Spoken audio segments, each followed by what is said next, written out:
تھے وہ بیرون ملک تھے اور کچھ میرے اپنے مسائل تھے صحت کے بھی کوئی دوسرے، تو اس لیے ہم وہ پروگرام کا تسلسل برقرار تھا. اب انشاءاللہ امید ہے کہ ہم تسلسل برقرار رکھیں گے. حالات حاضرہ کا پروگرام ہوگا وہی مملکت خداداد پاکستان کے جو سیاسی مسائل ہیں، جو ان کے معاشی مسائل ہیں، جو ان کے دوسرے لفظوں میں آپ ایسے سمجھیں کہ آج کل تو مذہبی مسائل بڑے بنے ہوئے ہیں. کل ایک بڑی عجیب بات ہوئی کراچی میں. Chief justice of Pakistan supreme court نے ایک نسلہ ٹراور ہے اس کو گرانے کا حکم دیا ہوا کافی دیر سے. تو جماعت اسلامی کے جو کراچی کے امیر ہیں حافظ نعیم صاحب وہ پیش ہوئے کراچی کے شہریوں کی طرف سے، جناب کچھ رحم کریں، آپ نے وہ گرینڈ حیات جو ٹاور تھا اسلام آباد میں جہاں پہ پرائم منسٹر پاکستان اور مختلف ججز کے اپارٹمنٹ تھے، آپ نے ان کو تو قانونی قرار دیا، عمران خان صاحب کا بنگلہ قانونی قرار دیا، اس کے علاوہ بہت سی چیزیں. لیکن یہاں پہ جو مڈل کلاس لوگ ہیں ان کے فلیٹس ہیں، آپ ان پہ رحم کریں تو چیف جسٹس کا آپ پیچھے ہٹ جائیں تو توہین عدالت لگ جائے گی. مجھے نہیں پتا کہ توہین عدالت لگتی کیسے ہے. وہ اس لیے کہ توہین تو تب ہوتی ہے جب کسی کی عزت ہوتی ہو.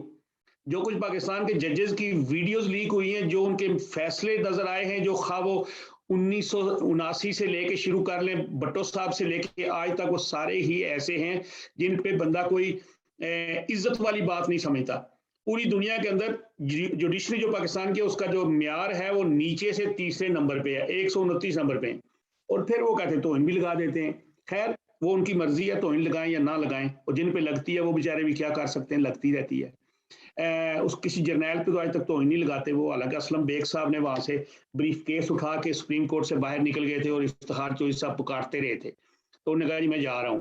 خیر کمزور بندے پہ تو لگ ہی جاتی ہے، سیاسی لیڈروں پہ بھی لگ جاتی ہے، عام بندے پہ لگتی ہے. ہم آج شوکت صاحب سے بات کریں گے کہ یہ جو آج کل حالات ہیں وہاں کے یہ کس طرف جا رہے ہیں.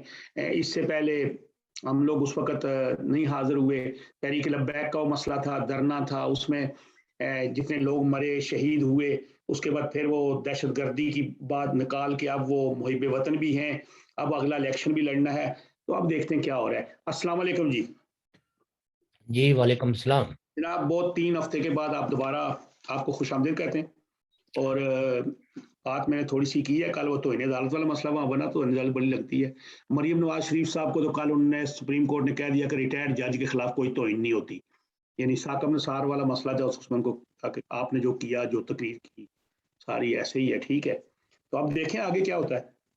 اور وہ 19 بھی گزر گئی، chief D G I S I بدل گئے، اب حالات پتہ نہیں کدھر ہے جناب. بہت شکریہ جناب. اور یقیناً ہمارے ناظرین سے ہم معذرت خواہ ہیں کہ کافی دنوں کی غرضری ہے. تو میں دراصل ترکی گیا ہوا تھا. جی یہ بہت عرصے کے بعد، اور میں پہلی دفعہ ترکی گیا. بہت ہی ونڈرفل کنٹری ہے جی جس میں نے یہ دیکھا ہے کہ وہاں ٹالرنس بہت زیادہ ہے، بڑا کمپوزٹ کلچر ہے، اور بڑے خوبصورت تاریخی مقامات ہیں وہاں جن کو دیکھ کر آپ کو ماضی کی تاریخ اور اس کی کچھ حقیقتیں پتہ چلتی ہیں. بہرحال پھر کبھی اس سفر کے بارے میں بھی آپ سے گفتگو کروں گا. ٹھیک ہے انشاءاللہ. جہاں تک حالات حاضرہ کا تعلق ہے، آپ کو پتہ ہے کہ پاکستان کے جو معاشی حالات ہیں وہ بہت ہی دگرگوں ہیں. بے روزگاری انتہا پہ ہے، مہنگائی، اب اس کو صرف محض مہنگائی کہنا میں سمجھتا ہوں کہ یہ پورے طریقے سے پاکستانی سوسائٹی کا ایکس نہیں ہے. شدید قسم کی بے روزگاری ہے جہاں لوگ 2 وقت کے کھانے کا انتظام کرنے کی پوزیشن میں نہیں ہے. پھر لا لیسنس بھی کم و بیش دن بہ دن بڑھ رہی ہے، کوئی کمی واقع نہیں ہو رہی ہے. حکومت اور اپوزیشن کے درمیان بھی جو کھچاؤ اور تناؤ ہے جی وہ تسلسل کے ساتھ جاری ہے، اور اسٹیبلشمنٹ اپنے گھوڑے استعمال کرنے کے لیے پوری طرح تیار بیٹھی ہے. جس میں کئی ایک آپ یہ دیکھیے کہ پتہ نہیں دسمبر کے کس ہفتے میں الیکشن ہو رہے ہیں لاہور کے ضمنی الیکشنز، اور اس میں پیپلز پارٹی اور مسلم لیگ نون دونوں آمنے سامنے ہیں، اور اس کے کیا نتائج ہوں گے، کیونکہ ظاہر ہے بظاہر تو دونوں پارٹیاں اپوزیشن سے تعلق رکھتی ہیں جی اور موجودہ حکومت کے بارے میں دونوں کی رائے کم و بیش ایک ہی جیسی ہے۔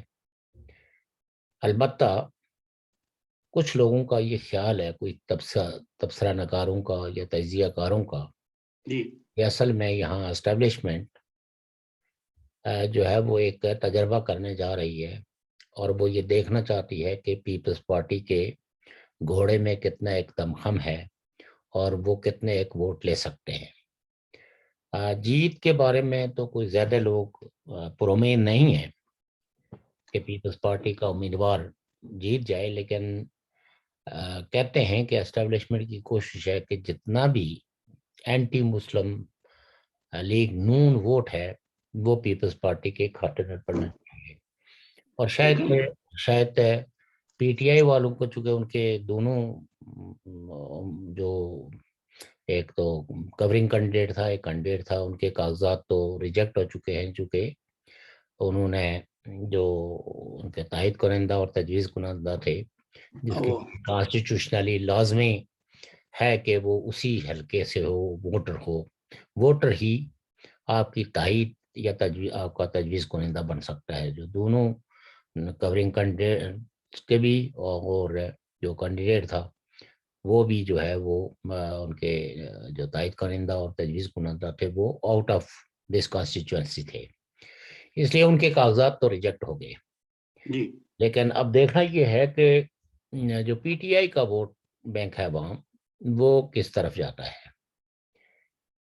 کئی ایک لوگوں کا یہ خیال ہے کہ شاید یہ کاغذات جان بوجھ کے ریجیکٹ کروائے گئے تاکہ یہ دیکھا جائے کہ پیپلز پارٹی کے اندر کتنی ایک ہمت اور حوصلہ اور ساتھ میں ان کی فالوئنگ ہے، اور اگر کسی طرح کے کوئی حالات پیدا ہوں تو کیا وہ نون لیگ کو پنجاب میں کوئی تھوڑا بہت ڈنٹ لگا سکتی ہے یا نہیں لگا سکتی۔ شاید یہ جو نئی ووٹنگ مشین ہے اس کو بھی آزما لیں، واللہ عالم بالصواب، یہ تو کچھ کہنا یہ بھی تو سرپرائز دے سکتی ہے نا۔ قبل از وقت بھی ہے، جی اور ہمارے پاس سچی بات یہ ہے کہ کوئی ایسی براہ راست خبر بھی نہیں ہے۔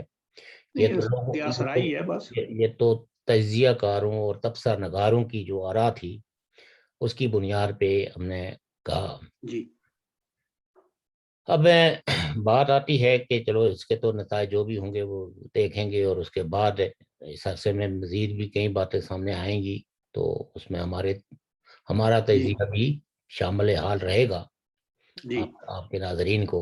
جی البتہ کچھ واقعات جو ہے وہ اس عرصے میں کافی ایسے ہوئے ہیں کہ جس سے کافی ایک طرح کی اتھل پتھل ہے، جوڈیشری کے محاذ پہ بھی، سول سوسائٹی کے محاذ پہ بھی، اور پارٹیوں کے اندر بھی ایک عجیب و غریب قسم کا کنفیوژن اور کیاس موجود ہے۔ پی ڈی ایم میں اگرچہ بہت ساری پارٹیاں ہیں، لیکن نون لیگ کا جو انڈیفینٹ رویہ ہے وہ پی ڈی ایم کو بھی کوئی حتمی فیصلہ کرنے یا کوئی لائن اختیار کرنے سے روک رہا ہے، چونکہ موجودہ حکومت کو ختم کرنے کے حوالے سے یا اس کے خلاف ایک بڑا مومنٹم بنانے کے لیے بھی ان پارٹیوں میں، اتحادی پارٹیوں میں کوئی زیادہ ہم آہنگی پائی نہیں جاتی، اور اس کی بڑی وجہ نون لیگ ہی ہے۔ عمران خان صاحب نے بہرحال اپنے جو پوائنٹ سکور کرنے تھے وہ انہوں نے کیے، اور اسٹیبلشمنٹ کو میں سمجھتا ہوں کہ انہوں نے اس عرصے میں کچھ آنکھیں بھی دکھائی ہیں اور بلیک میل بھی کیا ہے۔ مثلاً پنجاب کے وزیر اعلیٰ کے اس پہ کسی قسم کے دباؤ کو قبول نہیں کیا اور ان کو اپنے عہدے پہ برقرار رکھا۔ اسی طریقے سے جہاں جہاں بھی کہیں ان کو نامزدگیاں کرنی پڑی تو یہ میں سمجھتا ہوں کہ ان کو کریڈٹ ضرور دیا جانا چاہیے کہ انہوں نے اپنی پسند اور اپنے فیصلے کیے، چاہے وہ پاکستانی مقبوضہ کشمیر کے وزیر اعظم یا صدر کا انتخاب ہو، یا پنجاب کے وزیر اعلیٰ کا، اور دیگر جگہوں پہ بھی۔ ورنہ اگر آپ دیکھیں تو نون لیگ نے ہمیشہ کئی عہدوں پہ اسٹیبلشمنٹ کو راضی کرنے کے لیے انہیں کے نامزد لوگوں کو جو ہے وہ یہ عہدے دیے، جیسے آزاد کشمیر میں جو مسعود خان کو صدر، جو کہ نون لیگ کے کوئی نہ ممبر تھے، نہ ان کی کوئی پولیٹیکل خدمات تھی، نہ انہوں نے کبھی ایک دن بھی سیاست میں گزارا، وہ تو ایک ملازم تھے اور ہائی رینک ملازم تھے۔ تو ڈیفینیٹلی یہ جو ان کے بارے میں عمومی خیال کیا جاتا تھا کہ وہ اسٹیبلشمنٹ کے ایک پسندیدہ شخصیت ہیں، اور انہیں کو راضی کرنے کے لیے محترم نواز شریف صاحب نے ان کو آزاد کشمیر کا صدر نامزد کیا اور وہ صدر بن گئے۔ لہذا اس اعتبار سے اگر یہ تقابل کیا جائے تو عمران خان صاحب کو یہ کریڈٹ تو ضرور دیا جانا چاہیے کہ انہوں نے آزاد کشمیر میں اپنی پارٹی کے ہی، بھلے اس پارٹی، ان کی پارٹی کے لوگوں کا بھی اپنا ایک ٹریک ریکارڈ ہے اسٹیبلشمنٹ کے حوالے سے، وہ جو ہے نا، لیکن پھر بھی تھے تو ان کی اپنی پارٹی کے۔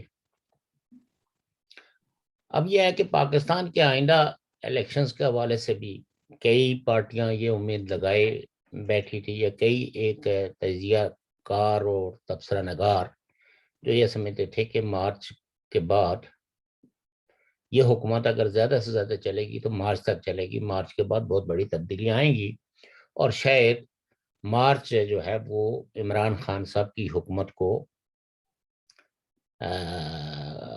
لے ڈوبے گا۔ لیکن میں ہمیشہ یہ کہتا رہوں کہ شاید وہ دن اپوزیشن کو نہ دیکھنا نصیب ہو کہ عمران خان صاحب کی حکومت کو اسٹیبلشمنٹ جو ہے 9-2-11 کر لی،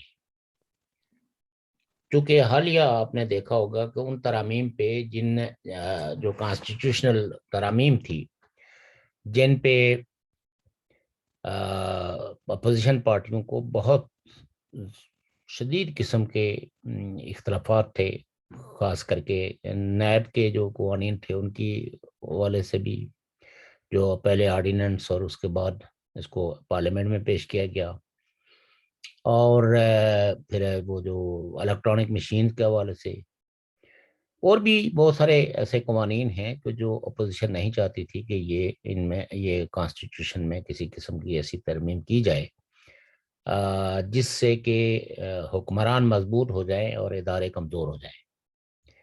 لیکن بہرحال عمران خان صاحب نے اپنے تئیں 2-3 دفعہ جب اجلاس بلائے تو اس میں ان کو اپنی پارٹی کے بھی کئی ایک ایم این ایز جو ہے وہ حاضر نہیں ہوئے، اور لوگ کہتے ہیں کہ انہوں نے اسٹیبلشمنٹ کو ایک طرح کی تھرٹ کی کہ اگر ممبران اسی طرح لگاتار حاضر رہے تو مجھے کوئی انتہائی اقدام اٹھانا پڑے گا، اور اسٹیبلشمنٹ جو ہے وہ خوفزدہ ہو گئی کہ کہیں آرمی چیف کو یہ سیک نہ کر دیں، تو لہٰذا انہوں نے ان سب کو بلا کے تو عمران خان صاحب کی جولی میں ڈال دیا، اور وہ حسب خواہش وہ ترامیم جو ہے وہ پاس ہو گئی، اور اپوزیشن جو ہے وہ منہ دیکھتی رہ گئی، ہلکا پھلکا جو احتجاج ان سے ہو سکتا تھا وہ انہوں نے کیا۔ اور پھر آپ یہ دیکھیے کہ سینٹ میں اپوزیشن تو غائب ہی ہو گئی اور وہ اپروول ہو گئی سینٹ سے بھی۔ مجھے کسی صاحب نے کہا کہ یہ اپوزیشن کیوں غائب ہو گئی؟ میں نے کہا اپوزیشن کے لیڈروں کو پتہ تھا جس طرح کے لوگوں کو انہوں نے ٹکٹ دیے ہوئے ہیں یہ کتنے ایک مشاہد حسین اسٹیبلشمنٹ کی خواہش ہے کے خلاف کتنا ایک کھڑا ہو سکتا ہے، یا اور کئی ایک ایسے ممبرانس ہیں، حتیٰ کہ شاید جو اپوزیشن سے جو ابھی لیڈر آف دا اپوزیشن ہیں اپنے یوسف رضا گیلانی، تو سو اپوزیشن نے اپنی خیریت اسی میں محسوس کی کہ حاضر ہی نہ ہوا جائے، تو وہاں بھی وہ سارے قوانین جو ہے نا وہ اپروو ہو گئے، اور اب وہ آپ کہہ سکتے ہیں کہ کانسٹیٹیوشن کا وہ ترامیم حصہ بن گئی۔ اب اپوزیشن کا سارا انحصار جو ہے وہ اب ہے سپریم کورٹ پہ، اگرچہ کچھ لوگوں کا کہنا ہے کہ عمران خان صاحب نے بعض قوانین، خاص کر کے جو الیکٹرانک مشین کو آئندہ الیکشنز میں استعمال کرنے کے حوالے سے جو فیصلہ کروایا اور جس کو اپروو کروایا پارلیمنٹ سے، یہ شاید ان کے حق میں کبھی نہ جائے، بلکہ اسٹیبلشمنٹ کے ہاتھ میں ایک ہے، چونکہ ظاہر ایکسپرٹیز انہیں کی ہیں اور سیکورٹی بھی وہی مہیا کرتے ہیں، تو لہٰذا وہ جو مشین ہے وہ تو عمران خان صاحب کے یا ان کی پارٹی کے لوگوں کے کنٹرول میں تو نہیں رہے گی، وہ تو کنٹرول جو ہے وہ الٹیمیٹلی جو سنبھالنے والے ہیں وہی سنبھالتے ہیں، جس طرح کہ آج کل کئی ایک ویڈیو لیکس کا ایک چلن چلا ہوا ہے۔ تو یہ تو سارے ہی لوگ جانتے ہیں کہ پاکستان میں ویڈیو بنانے کی صلاحیت کس کے پاس ہے، اور کون جو ہے وہ خفیہ ویڈیو بنا سکتا ہے اور ان کی ریکارڈنگ کر سکتا ہے، ریکارڈ کا حصہ بنا سکتا ہے، اور بوقت ضرورت ان کو استعمال بھی کر سکتا ہے۔ تو نون لیگ کو میں سمجھتا ہوں کہ ایک وہ جو ان کا بیانیہ تھا ووٹ کو عزت دو کا اور آزادانہ اور غیر جانبدارانہ انتخابات کا اور دھاندلی کے تمام امکانات کو ختم کرنے کے جو ان کے مطالبے تھے، تو ان کو ابھی ایسے لگتا ہے کہ کوئی لولی پاپ دے دیا گیا ہے، جس کی وجہ سے ان کا جو انداز بیان ہے وہ خاصا دھیما ہو گیا ہے۔ لیکن میرے سامنے تو یہ سارے سوال جو ہے وہ ضمنی ہیں۔ بڑا سوال یہ ہے کہ کیا پاکستان جو ہے وہ سروائیو کر پائے گا؟ کیا جو بین الاقوامی چیلنجز ہیں ان چیلنجز کا پاکستان کی موجودہ حکومت اور اسٹیبلشمنٹ ان کا مقابلہ کرنے کی صلاحیت رکھتی ہے؟ یا جو کچھ حال ہی میں انہوں نے کیا کہ ایک ہے مذہبی پارٹی جس کا نام تحریک لبیک ہے، پہلے اس کو کالعدم قرار دیا، اس کے ساتھ ٹیررزم بھی وابستہ کر لیا، فارن فنڈنگ بھی وہ کی، اس کو انڈیا کے ساتھ بھی جوڑ دیا، اور پھر یکا یک ان کی طاقت کے سامنے جو ہے نا وہ جھک کے اور ایک ایسا خفیہ معاہدہ کیا ان سے جو اس وقت تک پاکستان کے لوگوں کو یا پارلیمنٹیرینز کو یا پریس کو تو نہیں پتا، لیکن اظہار یہ ہوا جیسے کہ ان کی جو وہ کالعدم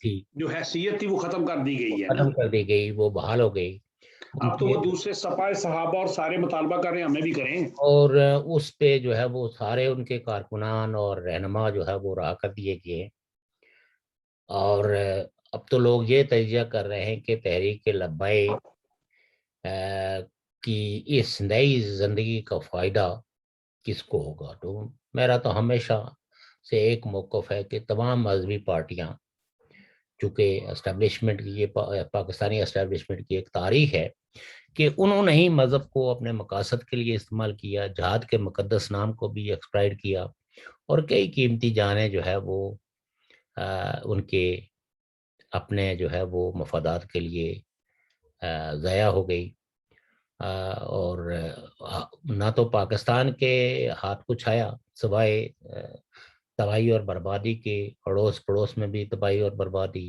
اور قیمتی انسانی جانوں کے ضیاع کے۔ تو لیکن پاکستانی اسٹیبلشمنٹ ہے جو اس پالیسی پہ کنٹینیوٹی کے ساتھ جاری جو ہے نا وہ اس میں کوئی انہوں نے تبدیلی نہیں لائی۔ کیوں کہ بدقسمتی یہ ہے کہ کئی ایک طاقتور طاقتیں جو ہے وہ ابھی بھی یہ سمجھتی ہیں کہ مذہب کا استعمال کر کے کچھ طاقتوں کو کمزور کیا جا سکتا ہے، کچھ کو جھکایا جا سکتا ہے، اور کچھ کو اپنے ایجنڈے پہ مجبور کیا جا سکتا ہے کہ وہ اس ایجنڈے کو قبول کریں جو اس وقت کی جو بڑی طاقتیں ہیں وہ چاہتی ہیں. تو لہٰذا یہ ہے کہ پاکستان کی ان کو ابھی بھی ضرورت ہے for the proxy wars. Whether یہ پروکسی وار جو ہے وہ دیکھیں، چائنا کے بارے میں پاکستان کے تو بڑے ہمیشہ دعوے کرتے رہے کہ جی ہماری دوستی جو ہے وہ سمندروں سے گہری اور ہمالیہ سے اونچی، ہمالیہ سے اونچی تو آسمان کو چھوتی. جی لیکن آپ یہ دیکھیں کہ کئی ایک ایسی پارٹیاں، ایسے گروہ ویا پاکستان افغانستان میں ٹریننگ لیتے رہے جو ترکمنستان کی آزادی کی بات کرتے ہیں، چائنا کے خلاف جو اس کی مذہبی سپریشن ہے اس کے خلاف آزادی اظہار کی بات کرتے ہیں. تو وہ تھرو پاکستان ہی ان کو سپورٹ کی جاتی ہے رہی ہے. بلکہ پاکستان نے ایک دور میں تو چائنا کے دباؤ کے تحت کوئی 300 لوگوں کو پکڑ کے بھی حوالے کیا، اور جو پاکستان کے آرمی کی موجودگی میں انہی کے سامنے ان کو شوٹ کر دیا گیا، شوٹ ایٹ سپاٹ. تو افغانستان کی بھی جو صورتحال ہے وہ ویسی ہی ہے، بلکہ اس میں کوئی بہتری نہیں آئی ہے. کچھ ہیومینیٹیرین گراؤنڈز پہ کچھ ملکوں نے جو ہے وہ لوگوں کی مدد امداد کے لیے اعلانات کیے ہیں، کچھ چیزیں کی ہیں، لیکن ابھی تک آپ یہ کہہ سکتے ہیں کہ کوئی ایسا معاہدہ نہیں ہو پایا ہے جس معاہدے کے نتیجے میں افغانستان کی کوئی تعمیر و ترقی کے لیے کوئی راہیں کھل سکتی، کوئی عوام کے لیے کوئی سکھ کا سانس یعنی افغانیوں کو مل پاتا. بلکہ آج بھی اگر آپ دیکھیں تو ایک بڑی تعداد لوگوں کی جو ہے وہ مائیگریشن پہ مجبور ہے. اور کچھ ملکوں نے آپ کہہ سکتے ہیں کہ اس پینڈیمک میں جو نارملی وزٹر ویزوں کے لیے یا فیملی ری یونین کے ویزوں کے لیے تو وہ نہیں ویزے ایشو کرتے، لیکن کئی ملکوں نے ایڈوائز کیا ہے پاکستان میں کہ جناب جو بھی پاکستان پہنچ جائے اس کو ویزا جاری کیا جائے. تو آگامی بنیادوں پہ کئی ایک افغانی جو ہے وہ یورپ کی طرف سفر کر رہے ہیں. اس کا مطلب یہ ہے کہ مائیگریشن کا یہ سفر جو ہے وہ رکا نہیں ہے، کیونکہ جو خطرات ہیں افغان سوسائٹی جو تھریٹ محسوس کر رہی ہے طالبان کے رول کی وجہ سے، وہ ابھی بھی اپنے آپ کو ذہنی طور پر تیار نہیں کر پائے ہیں افغانستان میں رہنے کے لیے. اور نہ ہی جو طالبان کی حکومت ہے وہ اپنے ہم وطنوں کو یہ یقین دلا پائی ہے کہ ہم انہیں ان کی آزادیوں کا احترام کریں گے، ان کے جو خیالات ہیں، جو احساسات ہیں، جو جذبات ہیں، ان احساسات اور جذبات کو افغانستان کی تعمیر میں ان کو اکوموڈیٹ کریں گے. ایسا کچھ بھی نہیں ہوا. تو لہٰذا ابھی بھی آپ یہ کہہ سکتے ہیں کہ ایک اسٹیٹس کو کی پوزیشن ہے، حالات جوں کے توں ہیں. اور جو غنڈہ گردی ہے یا جس کو دہشت گردی کہتے ہیں آپ کہہ سکتے ہیں کہ افغانستان میں بھی بڑی ہے اور پاکستان کے اندر بھی کئی ایریاز کے اندر.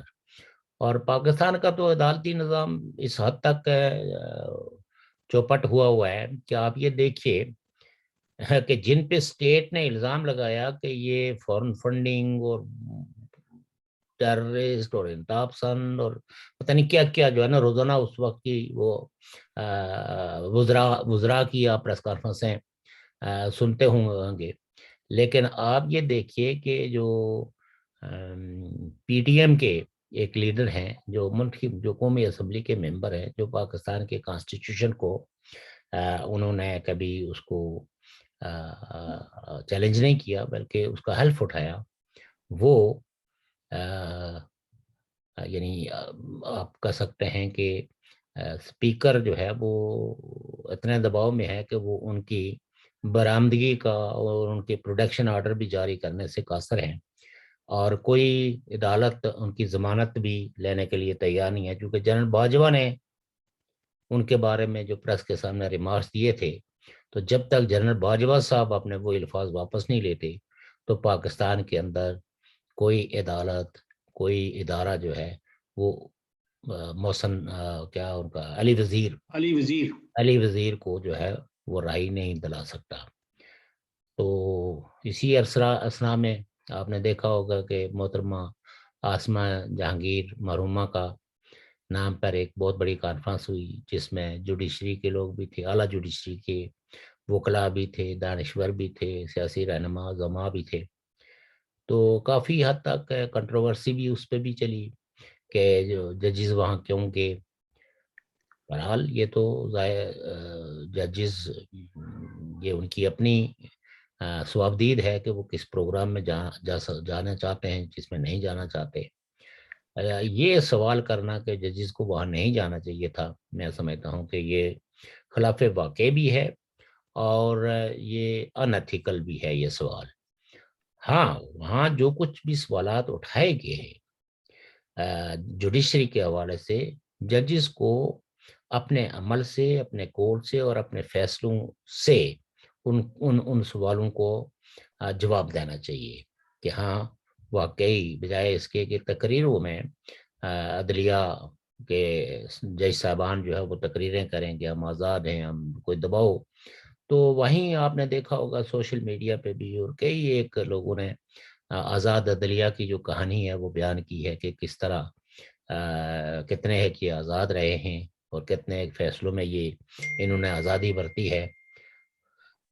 تو صورتحال میں سمجھتا ہوں اب آپ یہ دیکھیے کہ جو مسنگ پرسنز ہیں وہ بھی دن بہ دن ان میں اضافہ ہوتا جا رہا ہے. اسی طریقے سے جو صافی حضرات ہیں ان کی بھی کڈنیپنگ اور مرڈر سندھ میں بھی آپ نے دیکھا ہوگا. تو جس سرے کو بھی آپ پکڑیں گے اس میں آپ کو دکھ اور تکلیف ہی ہوگی. کہیں کوئی مسرت کی بات جو ہے نا وہ اس سوسائٹی میں نہیں مل رہی ہے، لیکن حکمران ہیں کہ جو مشگافیاں کر رہے ہیں اور ایک دوسرے کی ٹونٹ میں لگے ہوئے ہیں، ایک دوسرے کی پگڑی اچھالنے پہ لگے ہوئے ہیں. کوئی ایک بھی پولیٹیکل پارٹی ایسی اس پورے عمل میں مجھے نہیں لگی جو اس سوسائٹی کے جو سنجیدہ مسائل ہیں ان مسائل پہ وہ کوئی کمپریہنسو پروگرام رکھتی ہو اور یہ قرار دے کہ ہاں ہم اگر آئیں گے نمبر 1 یہ کام کریں گے، نمبر 2 یہ کام کریں گے، نمبر 3 یہ کریں گے، نمبر 4 یہ کریں گے. بلکہ میں سمجھتا ہوں کہ یہ ویگ سی ٹرمیں ہیں، ووٹ کو عزت دو، ان نعروں کا انٹل اینڈ انلیس کہ آپ آج ایک دو الیکشن مینیفیسٹو کے اعتبار سے یا اپنی پارٹی کی آدرشوں میں کچھ ایسے نکات شامل نہیں کرتے جن نکات کا تجزیہ کر کے یہ دیکھا جا سکتا ہو کہ پاکستان کی سوسائٹی کے جو مشکلات ہیں، جو مصائب ہیں، جو اس وقت تک کی جو بے اعتدالیاں اور لاقانونیت ہے، اس کو ایک پولیٹیکل پارٹی کس طرح ایڈریس کر رہی ہے اور مسنگ پرسنز کے حوالے سے ان کا کیا. یہ نعرے، یہ تقریریں ہم نے تو عمران خان کی بھی بہت سنی، نواز شریف صاحب کی بھی بہت سنی اور بھی لوگوں کی سنی، لیکن جس وقت وہ اقتدار پہ آتے ہیں تو اس وقت وہ مسنگ پرسنز کی فائل کو چھونے کی بھی جرات نہیں کرتے. تو میرے خیال میں آپ کو میں نے کافی تمیدیں جی.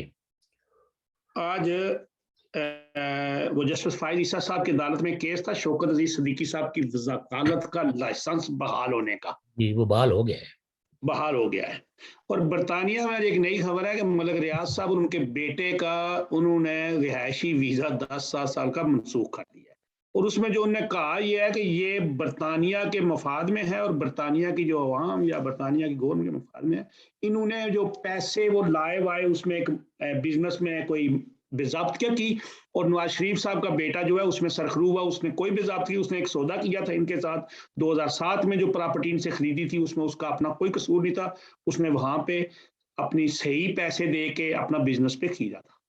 لیکن شہزادہ اکبر صاحب نے بڑی کوشش کی ہے ان کو بچانے کی، اور ان کا وہ جو جرمانہ آیا تھا وہ بھی سپریم کورٹ کو دے دیا وہ اس دوسرے جرمانے میں. وہ سپریم کورٹ کو بھی کہا دیا، وہ واپس ہی نہیں کو دیا. سپریم کورٹ کو اگر دیتے تو پھر تو وہ منہا ہوتے نا جو انہوں نے جی کراچی کی جو بیریا ٹاؤن میں جو جی انکروچ کر کے تو غریبوں کی بستیوں پہ 4000 کنال زمین ہے.